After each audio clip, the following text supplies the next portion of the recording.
அதிகாரம் 6. முத்திரையை உடைத்தது யார்? ஆட்டுக்குட்டியானவர்.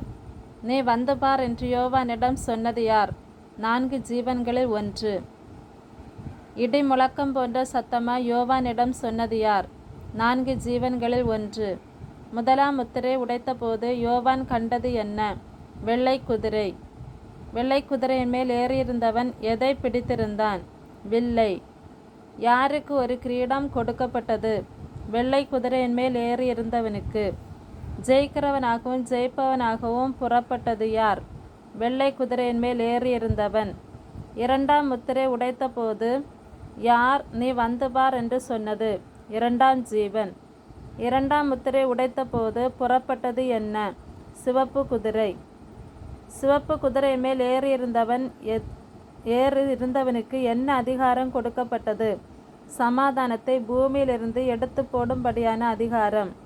எப்படிப்பட்ட சமாதானத்தை பூமியிலிருந்து எடுத்து போடும்படியான அதிகாரம் கொடுக்கப்பட்டது? பூமியில் உள்ளவர்கள் ஒருவரை ஒருவர் கொலை செய்யத்தக்கதாக. ஒரு பெரிய பட்டயம் யாருக்கு கொடுக்கப்பட்டது? சிவப்பு குதிரையின் மேல் ஏறியிருந்தவனுக்கு. மூன்றாம் முத்திரை உடைத்தபோது நீ வந்து பார் என்று சொன்னது யார்? மூன்றாம் ஜீவன். மூன்றாம் முத்திரை உடைத்தபோது யோவான் கண்டது என்ன? கருப்பு குதிரையை. கருப்பு குதிரையின் மேல் ஏறியிருந்தவன் எதை தன் கையில் பிடித்திருந்தான்? ஒரு தராசை. ஒரு பணத்துக்கு டேஸ் கோதுமை 1 படி. ஒரு பணத்துக்கு டேஸ் வார்கோதுமை 3 படி. எதை சேதப்படுத்தாதே என்கிற சத்தத்தை கேட்டார்? எண்ணெயையும் திராட்சரசத்தையும். 4 ஜீவன்களின் மத்தியிலிருந்து உண்டான சத்தம் என்ன? எண்ணெயையும் திராட்சரசத்தையும் சேதப்படுத்தாதே. 4ஆம் முத்திரை உடைத்தபோது நீ வந்து பார் என்று சொன்னது யார்? 4ஆம் ஜீவன். 4ஆம் முத்திரை உடைத்தபோது யோவான் கண்டது என்ன? மங்கின நிறமுள்ள குதிரையை. மங்கின நிறமுள்ள குதிரையின் மேல் ஏறியிருந்தவனுக்கு பெயர் என்ன? மரணம். பாதாளம் யார் பின் சென்றது? மங்கின நிறமுள்ள குதிரையின் மேல் ஏறியிருந்தவனுக்கு. பூமியின் பங்கிலுள்ளவர்களை கொலை செய்யும்படியான அதிகாரம் யாருக்கு கொடுக்கப்பட்டது? மங்கின நிறமுள்ள குதிரையின் மேல் ஏறியிருந்தவனுக்கு. 5ஆம் முத்திரையை உடைத்தபோது யோவான் எவர்களுடைய ஆத்துமாக்களை பலிபீடத்தின் கீழ் கண்டார்? தேவ வசனத்து நிமித்தமும் தாங்கள் கொடுத்த சாட்சி நிமித்தமும் கொல்லப்பட்டவர்களுடைய.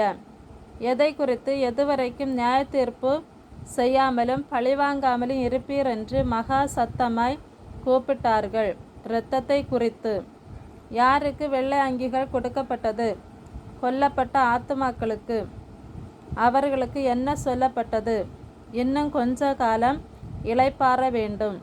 எதுவரைக்கும் இன்னும் கொஞ்ச காலம் இளைப்பாற வேண்டும் என்று அவர்களுக்கு சொல்லப்பட்டது? அவர்களைப் போல கொலை செய்யப்பட போகிறவர்களுடைய தொகை நிறைவாகும் அளவும். 6ஆம் முத்திரை உடைத்தபோது சம்பவித்தது என்ன? மிகவும் அதிர்ந்தது எது? பூமி. எது கருப்பு கம்பளியைப் போல் கருத்தது? சூரியன். எது இரத்தம் போல் ஆயிற்று? சந்திரன். எவைகள் பூமியிலே விழுந்தது? வானத்தின் நட்சத்திரங்கள்.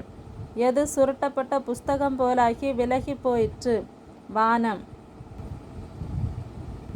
எவை தங்கள் இடங்களை விட்டு அகன்று போயின? மலைகள் தீவுகள். டேஷ் டேஷ் நோக்கி நீங்கள் எங்கள் மேல் விழுந்து பர்வதங்களையும் கன்மலைகளையும் யாருடைய முகத்திற்கு மறைத்து கொள்ளுங்கள் என்றார்கள்? சிங்காசனத்து மேல் வீற்றிருக்கிறவருடைய. யாருடைய கோபத்திற்கு எங்களை மறைத்து கொள்ளுங்கள் என்றார்கள்? ஆட்டுக்குட்டியானவருடைய. அவருடைய கோபாக்கினையின் டேஸ் வந்துவிட்டது. மகா நாள். டேஸ் நிலைநிற்கக்கூடும் என்றார்கள். யார்?